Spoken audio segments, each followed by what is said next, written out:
तो कैसे हैं आप लोग? फाइन। उम्मीद करते हैं ठीक से होंगे। तो दोस्तों, हम लाइव लेसन पढ़ रहे थे क्लास 10 का फिजिक्स का।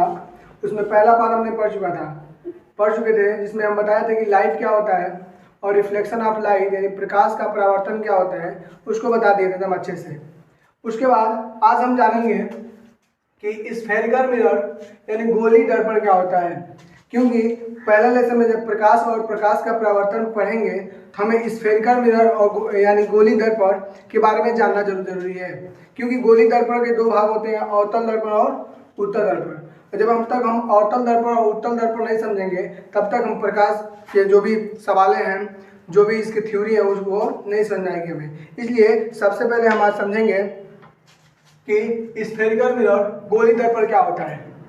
तो गोली दर्पण का डिफिनेशन बहुत इजी है कि गोली दर्पण कांच के खोखले गोले का काटा गया भाग होता है। कांच के खोखले गोले का काटा गया भाग होता है। इसके एक तल पे पारे की कलई तथा लाल ऑक्साइड का पेंट होता है। गोली दर्पण कांच के खोखले गोले का काटा गया भाग होता है। इसके एक तल पे लाल ऑक्साइड और पारे की कलई की जाती है तथा दूसरा तल परावर्तक तल होता है। एक बार और लिखते हैं डिफिनेशन गोली दर्पण का कि गोली दर्पण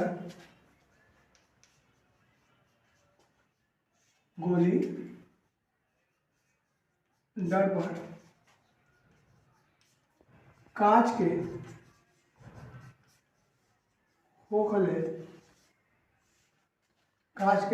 खोखले गोले का काटा गया भाग होता है। कांच के खोखले गोले का काटा गया भाग होता है। इसके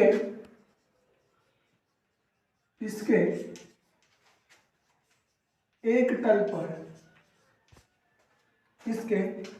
पर पारे की कलई तथा लाल ऑक्साइड का पेंट होता है।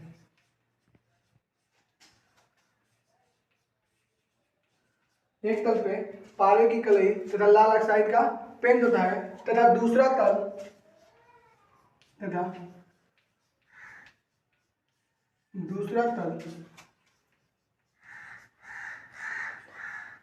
परावर्तक तल होता है।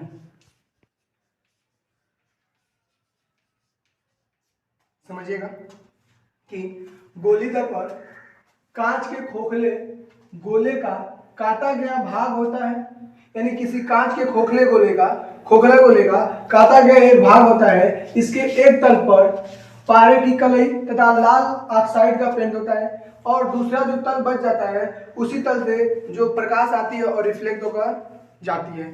ये होगा हमारा गोली दर्पण का डिफिनेशन जो बुक्स में है। नॉर्मल तरीके में यही समझेंगे कि गोली दर्पण एक कांच का खोखले गोले का काटा गया छोटा सा भाग होता है, जिसके एक तल पे पेंट होता है। और किसका पेंट? पारे की कलई यानी पारे का पेंट होगा या लाल ऑक्साइड का पेंट होगा, पोता गया होता है। और दूसरा तल जो होता है वही परावर्तक तल होता है, यानी दूसरे तल से रेस जब उस पर गिरती है तो रिफ्लेक्ट होकर चली जाती है। अब गोली दर्पण के भाग यानी गोली दर्पण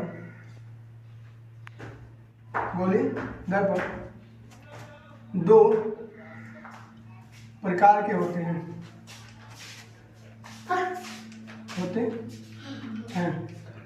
गोली दर्पण दो प्रकार के होते हैं। पहला अवतल दर्पण यानी कॉनकेव मिरर, और दूसरा जो होता है हमारा उत्तल दर्पण यानी कॉन्वेक्स मिरर। तो गोली दर्पण दो प्रकार के होंगे, अवतल दर्पण और उत्तल दर्पण। अवतल दर्पण का इंग्लिश कॉनकेव मिरर, के मतलब मान लीजिए गुफा, यानी ये गुफा जैसा होगा। और कॉन्वेक्स मान लीजिए उछला हुआ, ये ऐसे होगा। ठीक, अवतल दर्पण यानी अवतल दर्पण कॉनकेव मिरर और उत्तल दर्पण कॉन्वेक्स मिरर। अब समझिएगा पहला हम लोग कि अवतल दर्पण, पहला समझेंगे अवतल दर्पण। अवतल दर्पण क्या होता है? अवतल दर्पण, हाँ, अवतल दर्पण का मतलब वह दर्पण, गोली दर्पण नहीं है, वह दर्पण जिसमें परावर्तन दबे हुए तल से हो, वह दर्पण जिसमें परावर्तन दबे हुए तल से हो, अर्थात दर्पण का भीतरी भाग यानी भीतरी तल परावर्तक तल हो। बनाते हैं इमेज का। वह दर्पण जिसमें परावर्तन दबे हुए तल से होता है, अर्थात दर्पण का भीतरी तल परावर्तक तल होता है, वह क्या कहलाता है? हमारा अवतल दर्पण। जैसे इमेज देखिएगा ध्यान से।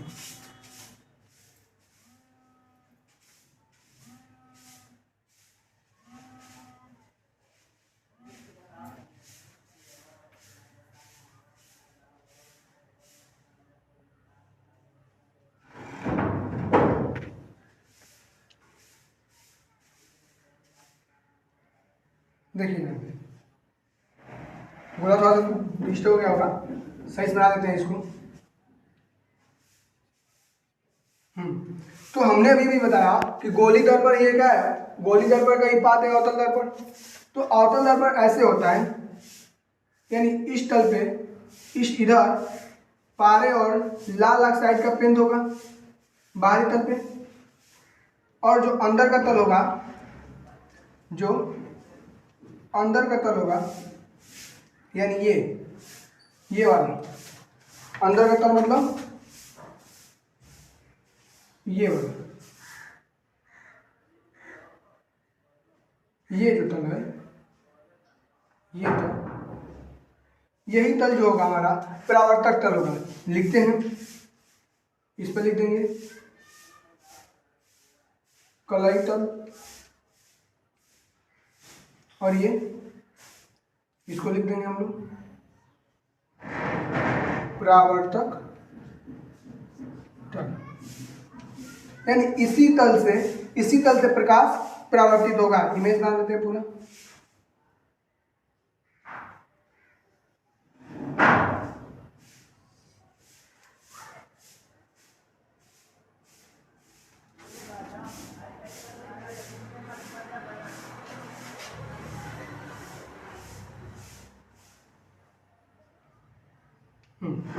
तो ये जो है हमारा, अभी आप लोग सोच रहे होंगे M1 क्या है, M2 क्या है, P क्या लिख दिए, C क्या लिख दिए, मुख्य अक्ष कहाँ से लिख दिए, ये सब बताएंगे। अभी धीरे धीरे हम लोग जो ही आगे बढ़ते जाएंगे, हम ये सब को सीखेंगे कि M क्या है, M2 क्या है, P क्या है, C क्या है, अभी और चीज़ इसमें होते हैं, F क्या है, R क्या है, सब बताएंगे। ठीक है। तो हमने पढ़ा कि अवतल दर्पण कांच के खोखले गोले का, अवतल दर्पण कांच के खोखले गोले का, सॉरी, तो जो अवतल दर्पण होता है, वो दर्पण जो होता है उससे परावर्तक दबे हुए तल से होता है, देखिए दबा हुए तल से होता है, और एक तरफ कलाई होती है पारे और लाल ऑक्साइड का, यानी दर्पण का दबा हुआ तल जो होता है, यानी भीतरी तल जो होता है, परावर्तक तल कहलाता है। कौन है हमारा? अवतल दर्पण। लिखते हैं अवतल दर्पण वह दर्पण है जिसमें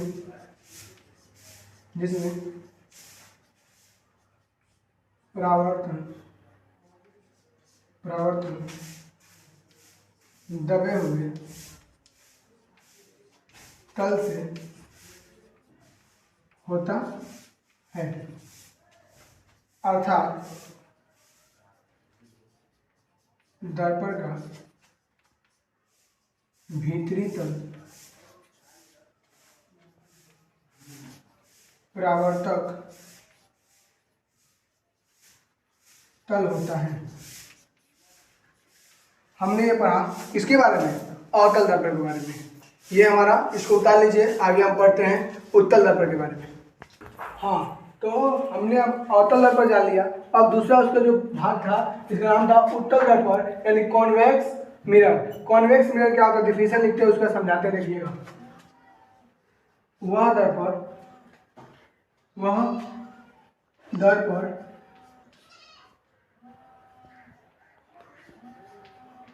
जिसमें परावर्तन उभरे हुए तल से होता है, तल से होता है, अर्थात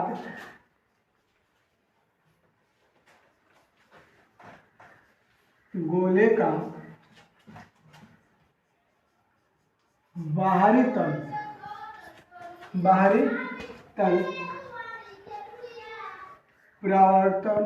परावर्तक तल होता है। हमको सिर्फ इसमें दो चीज ध्यान देना है। पहला उभरा हुआ तल और दूसरा यानी बाहरी तल। पहले में क्या था, अवतल दर्पण में जो परावर्तन था वो दबे हुए तल से हो रहा था, यानी भीतरी तल परावर्तक तल था। इस दर्पण में हमारा जो परावर्तन होगा वो उभरे हुए तल से होगा, अर्थात बाहरी तल परावर्तक तल होगा। इमेज बनाते हैं ऐसे।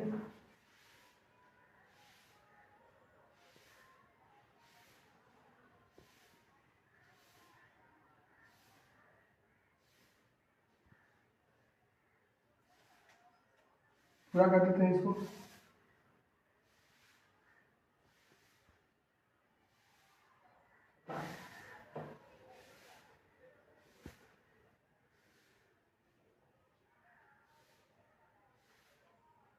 ऐसे होगा।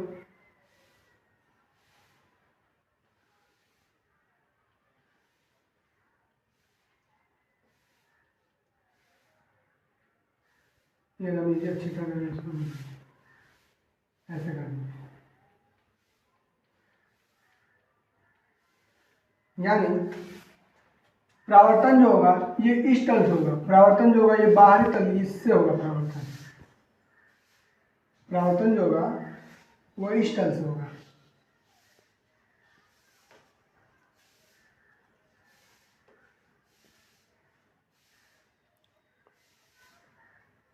इस तल से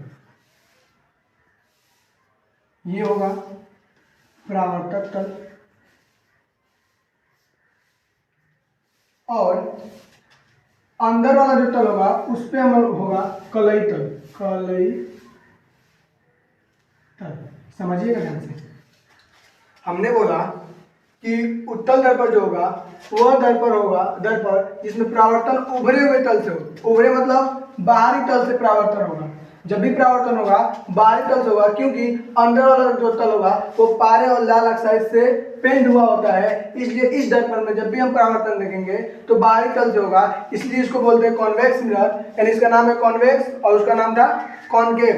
केव का मतलब समझ लीजिए गुफा जैसा। ऐसा जो ऐसे मान लीजिए है ना, ऐसे जब रहेगा तो ऐसे, यानी ये अवतल दर्पण है। ऐसे अगर यही ऐसे हो जाएगा, ऐसे हो जाएगा तो ये हमारा क्या है, बाहरी तल। ऐसे देखिए ऐसे है। तो जब इस तल से परावर्तन होगा यानी दाहिने बाएं हाथ से, तो मान लीजिए हमारा उत्तल दर्पण है। ये एग्जांपल याद रखिएगा, हम कभी भूलेगा नहीं कि उत्तल दर्पण क्या होता है और अवतल दर्पण क्या होता है। अपने दोनों हाथ को लीजिएगा और इस हाथ को सीधा कीजिएगा, यानी इसको समझ लीजिए अवतल दर्पण और इस हाथ को समझ लीजिए उत्तल दर्पण। जब अपने हाथ को इस तरह करेंगे, ध्यान सुनिएगा, इस तरह सीधे हाथ को लेंगे, जब परावर्तन अंदर वाले तल से इस तरह होगा तो हमारा अवतल दर्पण कहलाएगा। अवतल दर्पण यानी इधर वाला तल जो होगा वो पेंट किया गया होगा लाल ऑक्साइड और पारे से। अब जब उल्टे हाथ मान लीजिए उत्तल दर्पण, तो इसको ऐसे लीजिएगा और ऐसे रखिएगा, इसको ऐसे रखिएगा। जब ऐसे रखेंगे जो भी हमारा परावर्तन होगा वो इस तल से होगा, यानी उभरे हुए तल से होगा, और जो हमारा ये होगा ये लाल ऑक्साइड और पारे से पेंट किया गया होगा। तो ये दोनों बस आपको गोली दर्पण पता है। गोली दर्पण दो होते हैं, अवतल दर्पण और उत्तल दर्पण। अवतल दर्पण क्या होता है, उत्तल दर्पण क्या होता है, हमने आज आपको बता दिया। अब आप सोच रहे होंगे कि सर ये M1 क्या लिख दिए हैं, M2 यहाँ पे M2 क्या लिख दिए हैं, ये C क्या है, P क्या है, ये ऐसा क्यों है, ये इतनी बड़ी रेखा मुख्य अक्ष क्या है, ये सब आप सोच रहे होंगे। आपको ये सब कुछ मालूम चलेगा, एकदम डिटेल में बताएंगे, एकदम अंदर जाके फिजिक्स पढ़ा जाएगा और एकदम अच्छे से पढ़ा जाएगा, ताकि जब भी हम न्यूमेरिकल्स सॉल्व करें तो हमें ये डाउट ना हो कि उसमें से पी क्या था, सी क्या था, M1 M2 क्या था। ओके, तो उम्मीद करते हैं आपको इतनी बात समझ में आया होगी। अगर नहीं समझ में आती है, जो भी चीज़ें अगर गलतियां होती हैं तो आपको बताइए, हमें कमेंट कीजिए ताकि हम उसको और अच्छे से इम्प्रूव करें। तो अगले वीडियो में हम आपको गोली दर्पण से संबंधित ये CP M1 M2 ये सब और सब क्या होते हैं, वक्रता त्रिज्या, वक्रता केंद्र वगैरह वगैरह, द्वारक, ठीक है, फोकस मुख्य जितनी भी चीज़ें हैं एक ही वीडियो में आपको हम बता देंगे। तब तक के लिए टेक केयर, गुड बाय, जय हिंद।